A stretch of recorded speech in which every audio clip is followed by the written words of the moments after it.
Olá, pessoal. Tudo bem?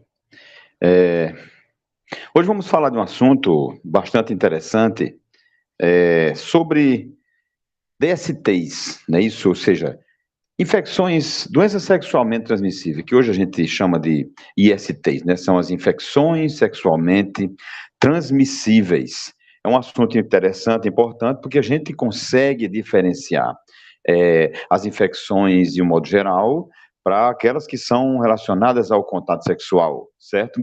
Mas, abrindo um parêntese, eu posso dizer que eu vou falar mais aqui de infecções, as principais infecções bacterianas, retirando as infecções virais, infecções fúngicas, também por protozoários, né, que causam também doenças sexualmente transmissíveis, né? Vamos nos deter, embora falamos de modo geral, mas vamos nos deter na parte de infecções bacterianas, não é isso? Então, podemos definir que sejam ISTs ou infecções sexualmente transmissíveis como doenças infecciosas que podem ser disseminadas através do contato sexual, certo? Algumas podem também ser transmitidas por vias não sexuais, porém, formas não sexuais de transmissão são bem menos frequentes. Entre as principais que podemos citar, está a gonorreia, a infecção na uretra causada pelo gonococo, herpes genital, e também não causada pelo gonococo, que a gente chama de uretrites não gonocócicas, certo? Infecção na uretra e na vagina causada pela bactéria Chlamydia trachomatis, como eu falei, por protozoários também, o Trichomonas vaginalis e pelo fungo a Cândida, além, entre outros micro-organismos também, como aquele que causa a sífilis, o responsável pela sífilis, a bactéria, o Treponema pallidum, o cancro duro, o Hemófilos do Crei, certo? Então, aqui algumas das características das infecções, das lesões provocadas por essas infecções sexualmente transmissíveis, né? Com relação à transmissão dessas doenças, sabemos que todas essas doenças ocorrem através do contato íntimo com a pessoa infectada.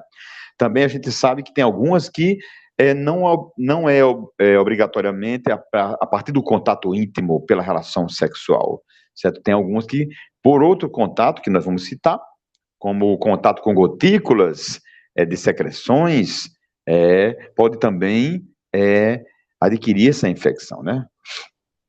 E importante lembrar que, apesar da área de contato ser normalmente as genitais, a prática de sexo anal, oral, também pode causar essas infecções. Transfusão de sangue contaminado, via transplacentária, a partir do quarto mês de gestação, também é uma forma de transferir algum desses micro-organismos, certo? A transmissão, continuando aqui, a gonorreia, sífilis e a infecção clamidial pode ser transmitida pelo um portador grávido ao filho, uma portadora grávida, né, durante a gestação, que está sendo gerado tanto através do útero, como também pelo parto. Também pode também adquirir essa infecção, transmitir para o bebê essa infecção, tá certo? Essas bactérias. E como consequências, apesar das doenças venéreas se manifestarem na genitália externa, ela também pode atingir a próstata, pode atingir o útero, os testículos e outros órgãos internos. Algumas dessas infecções causam apenas uma irritação local, uma coceira, uma leve dor, um prurido nessa região, porém, a gonorreia e a clamídia podem causar infertilidade em mulheres. Então, é uma das consequências da aquisição dessas doenças, principalmente a clamídia e a Neisseria gonorreia, tá? O tratamento dessas doenças sexualmente transmissíveis é feito basicamente com antibióticos. A penicilina tem sido uma droga eficiente, as penicilinas, as aminopenicilinas, entre outros antibióticos de escolha, né? Principalmente contra a sífilis e a gonorreia. Porém, muitos dos organismos causadores da gonorreia ou outras infecções sexualmente transmissíveis que possam ser tratadas com antibioterapia, hoje estão resistentes, primariamente, à penicilina, certo? Possuindo uma enzima chamada de penicilinase, que aos poucos vai desenvolvendo mais ainda esse poder, as bactérias, produzindo uma grande quantidade dessas enzimas que capaz de degradar esse antibiótico, né? Usa-se nesses casos cefalosporinas de terceira geração ou tetraciclinas, como a cefalosporina ceftriaxona, cefotaxima, a tetraciclina, por vezes, ela é utilizada para tratar linfogranuloma venéreo causado pela Clamídia trachomatis, o granuloma inguinal e a uretrite clamidial, ou seja, é usada para tratar as infecções por clamídia. Existem tratamentos específicos para. A gente sabe, pessoal, que esses tratamentos vão modificando de acordo com. É como se fosse um ciclo, certo? Quando não estão mais respondendo, então há uma mudança para um antimicrobiano de segunda escolha ou de terceira, certo? Existe o de primeira escolha, mas por vezes é importante que se modifique esse esquema para fazer esse rodízio de antimicrobianos, certo? Embora esses micro-organismos, sabemos que aos poucos podem também adquirir resistência, certo?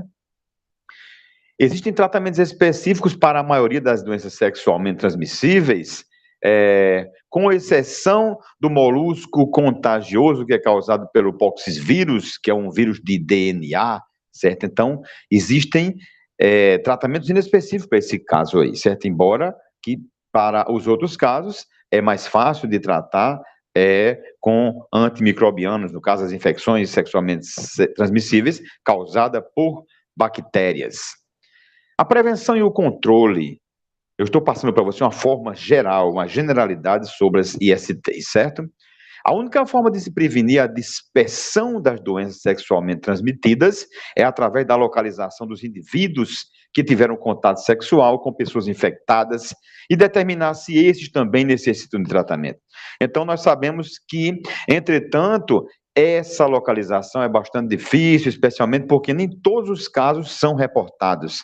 A maioria dos casos não são reportados. Muitas pessoas adquirem e continuam mantendo aquilo de forma sigilosa, até pela cultura. Nós sabemos que a cultura a masculinidade das pessoas, às vezes que dos homens, de não mostrar, de não procurar um médico, para mostrar que está havendo um corrimento, uma secreção purulenta, ou um desconforto, e achar que aquilo não vai acabar amanhã e tal, e fica da mesma forma, além de proliferar mais ainda, fica transmitindo para a própria parceira ou para outros parceiros, certo? Assim como mulheres também podem, da mesma maneira, pode transmitir esses micro-organismos, né? Então, essa é a dificuldade maior de controlar essa doença. E a prevenção é aquela insistência que devemos fazer no momento que estamos em direto, principalmente nós da área da saúde,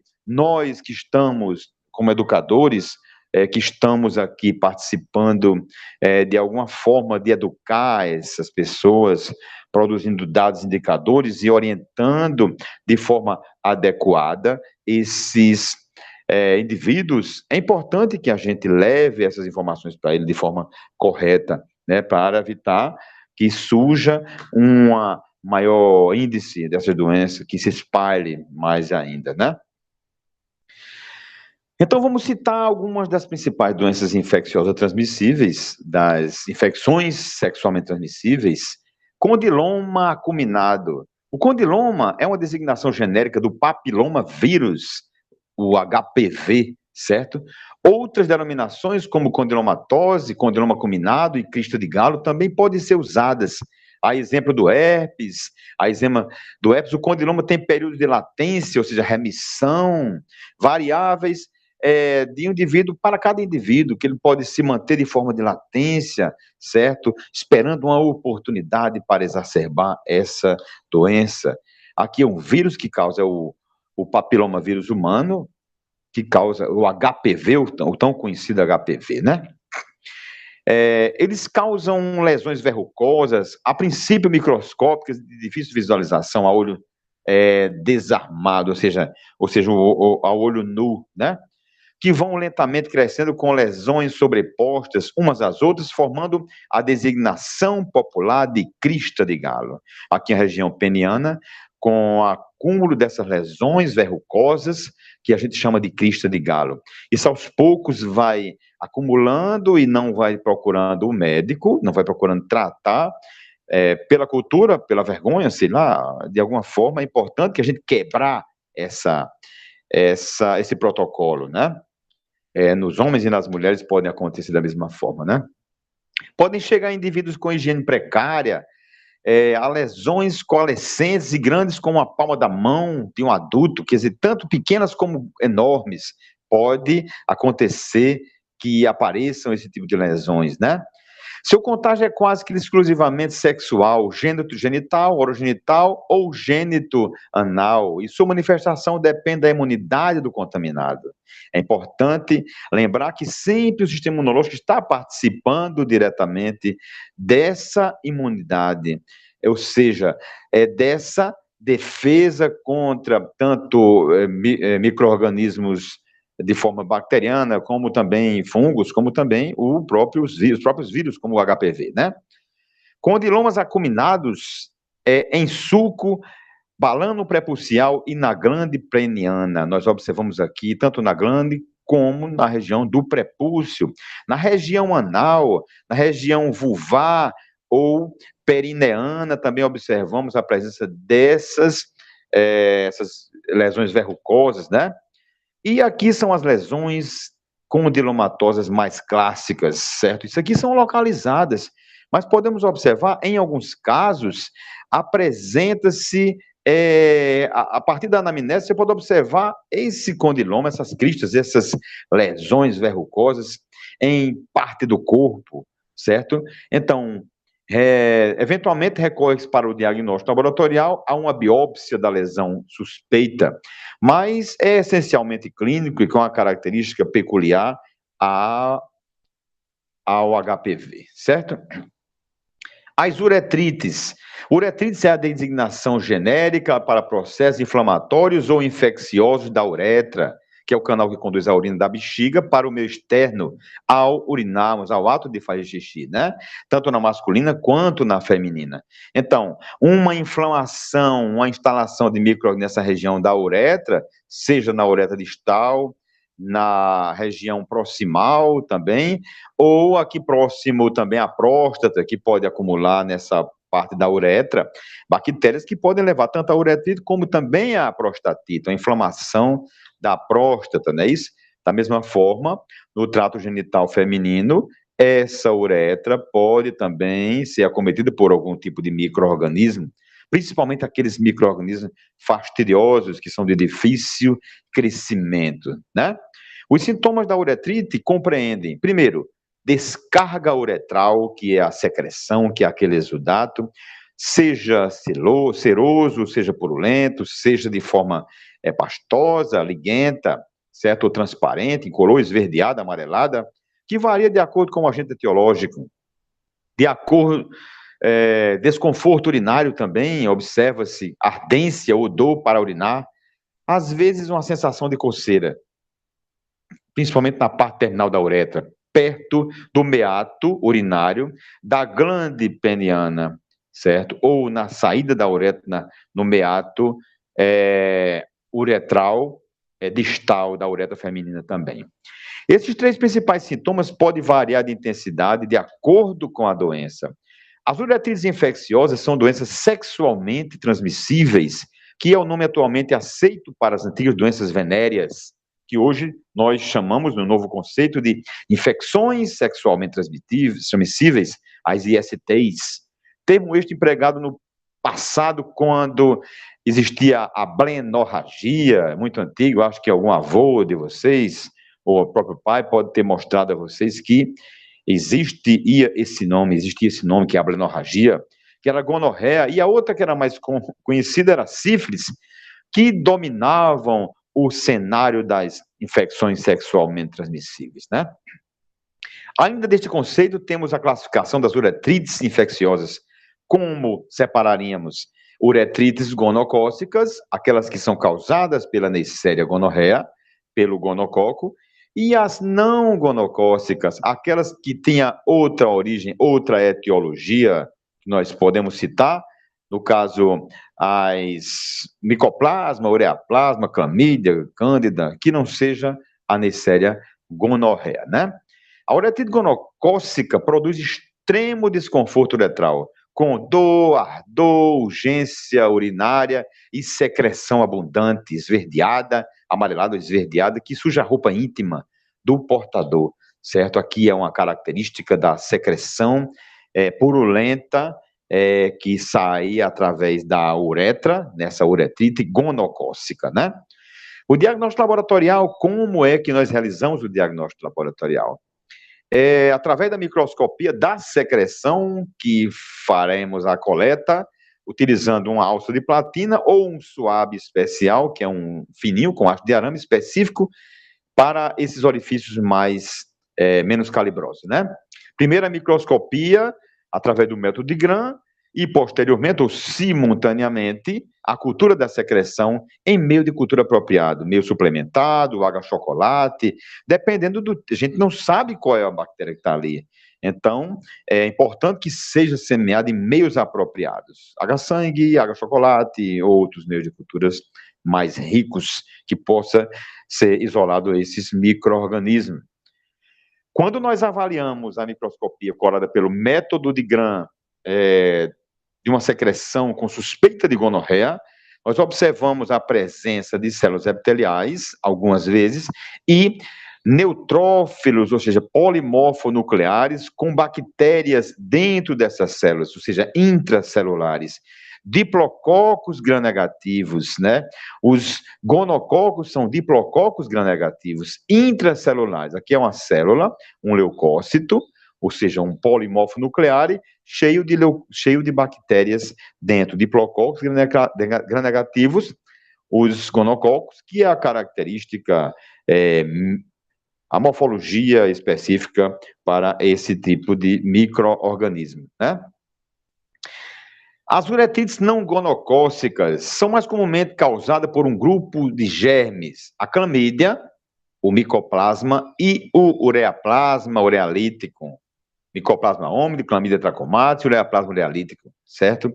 São difíceis de se isolar isso aí quando tratamos de diagnóstico microbiológico através da cultura, do cultivo.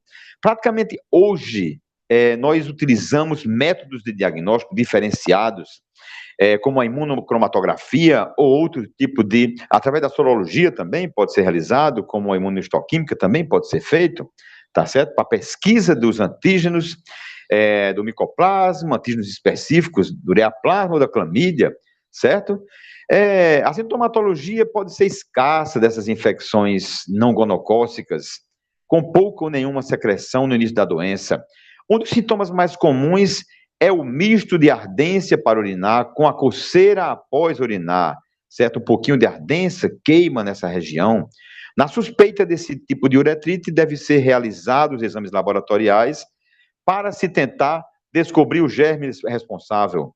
Uma história detalhada um exame físico minucioso ou o exame físico minucioso devem ser realizados. Então, é importante colher esses dados a partir da anamnese desse paciente, a história clínica, o contato que ele teve, observar a característica da secreção, observar os pontos, as manifestações clínicas, para poder dar um norte para o diagnóstico microbiológico de precisão, ok?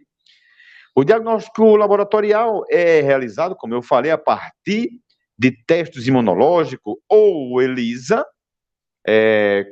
utilizando anticorpos marcados, impregnados em um substrato, né, que é o método o ensaio imunoenzimático, ou através da cromatografia, a cromatografia que também é com anticorpos marcados e também em busca de antígenos, certo?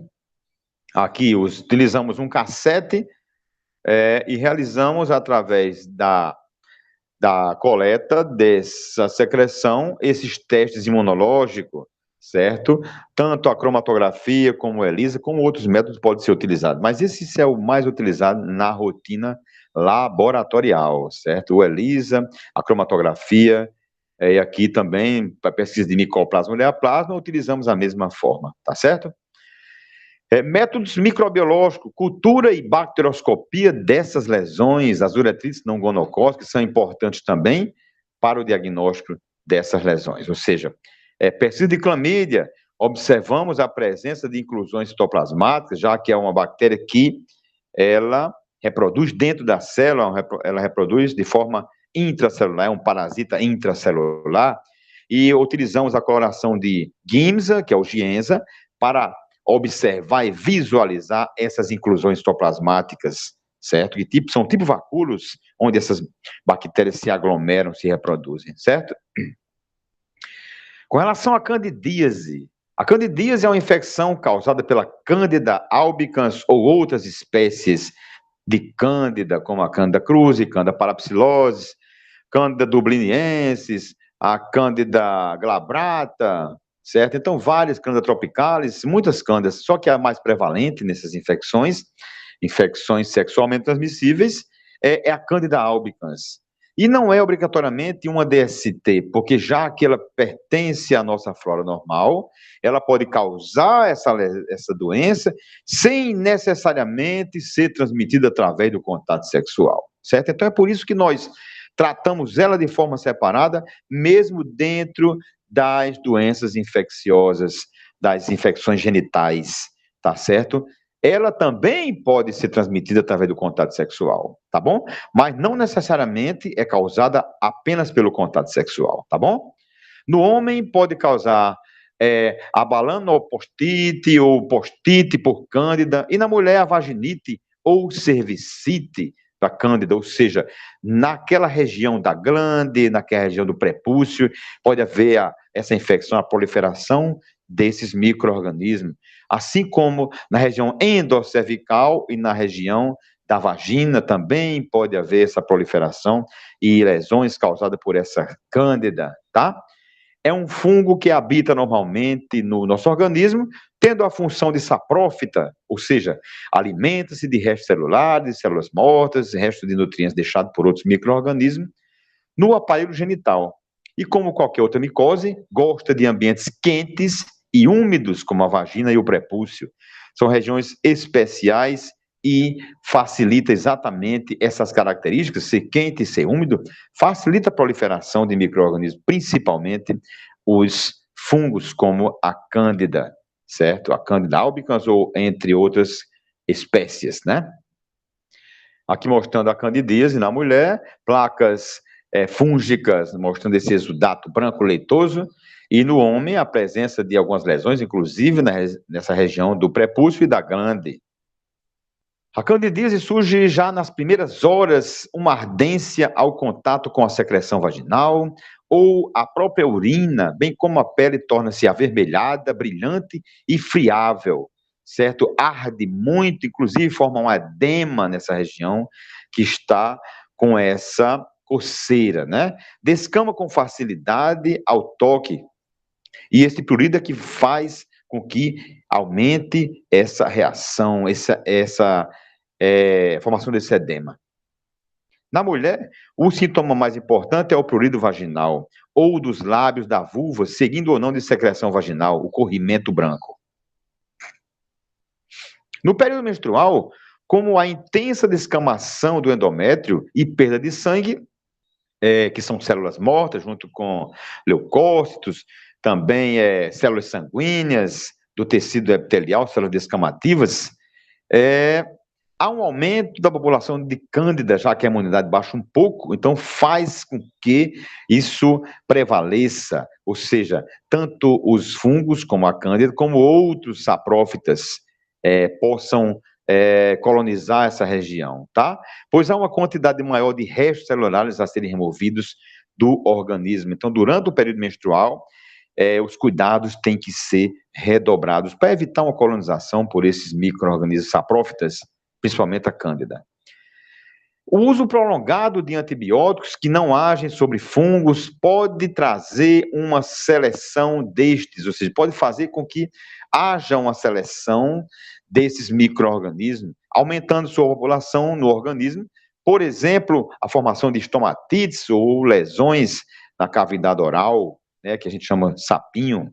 O contato sexual nesses dias pode resultar em candidíase em ambos os sexos, certo? Nesses dias, quando há uma proliferação dos micro-organismos, das cândidas, certo? O diagnóstico laboratorial é realizado o exame micológico direto da secreção, tanto utilizando a coloração de GRAM, quanto também a solução clareadora de hidróxido de potássio. Observamos a presença no hidróxido de potássio de células leveduriformes e pseudoífugas, que são pseudofilamentos, que apresentam-se quando a infecção já está há um bom tempo já, certo? E aqui a coloração de Gram, mostrando células descamativas, mostrando também essas cândidas, esses fungos aqui, tanto os pseudofilamentos e as células leveduriformes, em brotamento, né, com essas gêmulas. E aqui de lado uma flora bacteriana, que faz parte da flora normal, os lactobacilos. E a cultura é feita em agasaborô-destrosado. É importante saber como se diagnostica também essas infecções por cândida, como se cultiva. Então, essa secreção é semeada em agasaborô-destrosado e observaremos 2, 3 dias, 4, 5 dias, depende da quantidade de micro-organismos que tenha para poder reproduzir nesse meio de cultura. Apresenta-se essas colônias glabras, cremosas, brancas, leitosas, né? Isso então é uma característica da colônia dos fungos, certo? Da cândida. Outra doença é o cancro mole, também conhecido por cancroide, que é uma DST aguda e contagiosa. É importante saber disso. É uma infecção contagiosa que se caracteriza por lesões genitais ulceradas e dolorosas, que envolve com supuração aqui em alguns pontos, mostrando essas lesões aqui, certo? Que é o cancroide, que é uma lesão causada também por uma bactéria, né? Então, se essas lesões são dolorosas e também produção de pus, que é uma série de pus, supuração, né? Dos linfonodos, gânglios linguinais, certo? É causada pelo hemófilos do Crei, que é um cocobacilo gram-negativo, e o período de incubação é de 3 a 7 dias após o contato sexual com o indivíduo suspeito. E pequenas lesões, como vocês viram, certo? Nessa região aqui, algumas lesões, que são as pápulas, se rompem e tornam-se úlceras rasas, com as bordas macias e com o anel que fica ao redor aqui, as bordas macias, e ao redor tem um anel aqui, tá vendo aqui? Formando exatamente a borda dessa lesão, fica avermelhado esse anel. Tais úlceras variam de tamanho e podem se agrupar, ou seja, de forma coalescente, formando uma lesão maior, formando uma lesão bem maior, intensamente também dolorosa. Sabemos disso. O método laboratorial de diagnóstico, normalmente, nós fazemos através do exame do ELISA ou da cromatografia, mas podemos realizar também através da coloração de Gram, certo? Observamos leucócitos, observamos células epiteliais e uma grande quantidade de agrupamento de células bacterianas diminutas, bem menor, inclusive, do que alguns cocos gram-positivos conhecidos, e inclusive a Neisseria é muito bem menor, são cocobacilos diminutos, então um emaranhado de cocobacilos, característica do hemófilos do Crei, e dessa forma também você pode observar o hemófilos do Crei. Estou destacando aqui uma figura diferente daqui, uma imagem propriamente dita real, de uma fotografia, de uma microscopia óptica, né? Mostramos aqui essas células bacterianas, que é caracterizada como o hemófilos do Crei, certo? A sífilis é outra doença sexualmente transmissível, outra infecção sexualmente muito antiga, demais, inclusive, nos países de baixo desenvolvimento, e o Brasil, infelizmente, tem muitos casos de sífilis ainda, que também é conhecido como cancro duro. Não confunda, o hemófilos do Crei causa o cancro mole. A sífilis possui algumas lesões que chamamos de cancro duro, certo? É uma doença infecciosa causada pela bactéria Treponema pálido, que é uma espiroqueta, certo? E normalmente transmitida através do contato sexual ou pelo beijo, ou com gotículos de saliva também, pode ser transmitida ou adquirida essas bactérias, né? A infecção através de objetos contaminados é bastante rara, pois a bactéria morre em contato com o ar. Está aqui uma espiroqueta, que é uma bactéria espiralada, certo? Que é uma característica da treponema pálido, certo? É uma doença infecto-contagiosa sistêmica, ou seja, acomete todo o organismo, e evolui de forma crônica, ou seja, bem lentamente, em períodos muito prolongados ou mais curtos, depende muito daquela estabilidade do sistema imunológico de cada indivíduo, né? E tem períodos de acutização, ou seja, manifesta-se agudamente, e períodos de latência sem a manifestação. Ela fica, ou seja, adormecida, esperando uma oportunidade para ela se reestabelecer, tá? Pode comprometer múltiplos órgãos, pele, olhos, ossos, sistema cardiovascular e sistema nervoso também. De acordo com algumas características de sua evolução, a sífilis divide-se em primária, secundária, latente e terciária ou tardia. Quando transmitida da mãe para o feto, é chamada de sífilis congênita. E com relação aos estágios, podemos citar cada um deles, definir cada um deles como o primeiro estágio da sífilis seja caracterizado por uma pequena lesão que aparece na região de contágio. Primeiro contato vai aparecer aquela lesão. De 3 a 6 semanas após a contração, ou seja, o contato com esse indivíduo infectado. Os fluidos oriundos dessa lesão são extremamente infecciosos. Essas pequenas lesões que podem aparecer tanto na região do prepúcio, da glande, ou em áreas próximas à região genital, com certeza vai aparecer essas lesões, pequenas lesões que são extremamente infecciosas, ok? Aqui é uma lesão, por isso que eu chamo de extremamente infecciosa, uma lesão cheia de treponema pálido.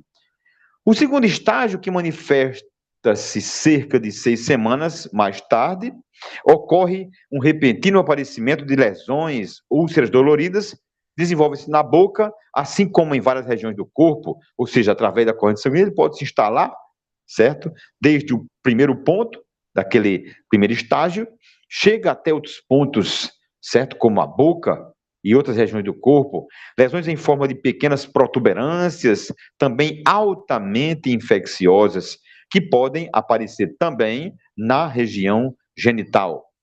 Entre outros sintomas, podemos observar dores de cabeça, febre e o inchamento das glândulas linfáticas, aquela inflamação, as linfangites, né? São algumas vezes observadas. Estes sintomas normalmente desaparecem em 3 a 12 semanas. Tá vendo? Observa aqui o gráfico. Primeira fase, segundo estágio, aliás, e vai de forma latente até estourar novamente. Então, por isso, os cuidados que temos que ter no ato sexual, no momento que você está com algum indivíduo, algum parceiro suspeito, né? Então, é importante tratar e cuidar também, antes que apareçam essas lesões. A doença entra então em um estágio latente, não apresentando sintomas externos, porém as inflamações podem instalar-se em outros órgãos internos. Não apresenta essas lesões de forma externa, mas com certeza ela está disseminando e se instalando em outros locais, outros órgãos internos. E esse estágio pode durar de 20 a 30 dias, certo? Aqui, depois eles aparecem, se exacerba em outras partes do corpo, como vocês estão vendo aqui, na parte do rosto, na parte do corpo, lesões que você talvez desconheça, né? Por isso é importante os cuidados. Quando o estágio final, ou seja, na fase tardia, ocorre, a gente chama de a sífilis terceira, a sífilis terciária. Nódulos enrijecidos podem se desenvolver em tecidos sobre a pele, nos tecidos mucosos e nos órgãos internos. Os ossos são frequentemente afetados, assim como o fígado, os rins e outros órgãos viscerais. Isso aqui é voltando para lembrar, no segundo estágio, que a partir do primeiro local afetado, ele pode se disseminar e chegar até essas regiões externas do corpo, em alguns pontos, e principalmente é uma lesão bem observada no segundo estágio, essas ulcerações na região da língua, certo? A infecção do coração e dos principais vasos sanguíneos ocorre em casos terminais, ou seja, nas fases mais tardias. Em aproximadamente 15% dos casos, a sífile terceira, a sífile terciária, ocorre em o que a gente chama de neurosífilis, quando ela atinge o sistema nervoso central, ou seja, representada pela perda do controle urinário, degeneração dos reflexos e perda da coordenação muscular, que pode levar à paralisia, quando atinge, no caso, o sistema nervoso central, certo? Mas antes que chegue a esse estágio, segundo, terceiro ou essa fase mais tardia, existe o diagnóstico laboratorial, que é primeiro o clínico, observa o contato, vai fazer uma varredura, vai fazer uma, como é que eu posso dizer, uma anamnese completa e solicitar o exame que é o mais eficaz, né? O VDRL, o mais conhecido, que é a pesquisa dos antígenos, a pesquisa do anticorpo também, certo? Relacionada ao treponema pallidum, com o soro do paciente. A microscopia de campo escuro também é importante que seja realizada, tanto do raspado da lesão como da secreção pode ser feita através da imunofluorescência, com anticorpos marcados com fluoresceína e detectando os antígenos, certo? Ou seja, os treponemas, as bactérias que ficam marcadas com todos os determinantes antigênicos nos receptores de anticorpos específicos marcados, é isso, que vai mostrar na microscopia de imunofluorescência exatamente o agente etiológico, certo? E aqui é a realização do VDRL, tá? Que é o teste mais utilizado para a detecção da sífilis. O linfogranuloma venéreo, nós falamos da Clamídia trachomatis, né? Isso bem um resumo falando dessa bactéria. O linfogranuloma venéreo é de etiologia, é causado pela Clamídia trachomatis. A sua patogênese é relacionada à infecção por essa clamídia, que é uma doença contraída exclusivamente via transmissão sexual. Sua incidência é muito baixa, de acordo com maior prevalência no grupo etário de 15 a 30 anos. Inclusive, nós, nos laboratórios de rotina, é uma pesquisa bastante realizada, a pesquisa de clamídia, certo? Através da cromatografia, exame microscópio direto, exame direto através da cromatografia e também pelo ELISA, com anticorpos marcados, também a sorologia para a clamídia também é bastante solicitada. Então, isso indica que existem muitas infecções sexualmente transmissíveis, existem aqueles que não conseguimos também notificar, né? O período de incubação varia de 1 a 3 semanas. Aqui a clamídia é uma característica da célula de clamídia, muito menor do que um gonococo, certo? E aqui é uma célula com a inclusão citoplasmática, ou seja, tipo um vácuo cheio de clamídia dentro, certo? Que é um parasita intracelular, certo?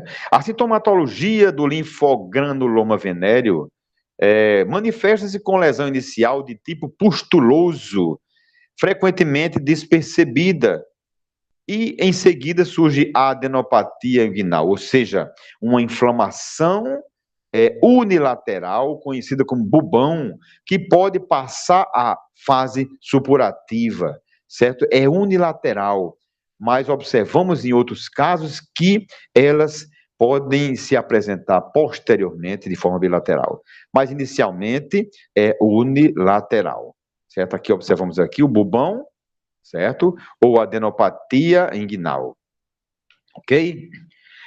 Nas mulheres pode faltar a adenite inguinal, mas é frequente o acometimento dos gânglios pararetais. Pode haver manifestação sistêmica como mal-estar, febre, falta de apetite, como anorexia, dor pélvica, etc. Ou seja, vários sintomas podem ser observados, certo? Então, para você realizar uma hipótese diagnóstica, tem que colher esses dados, fazer o histórico clínico e vai ajudar bastante ao diagnóstico, tanto clínico como laboratorial.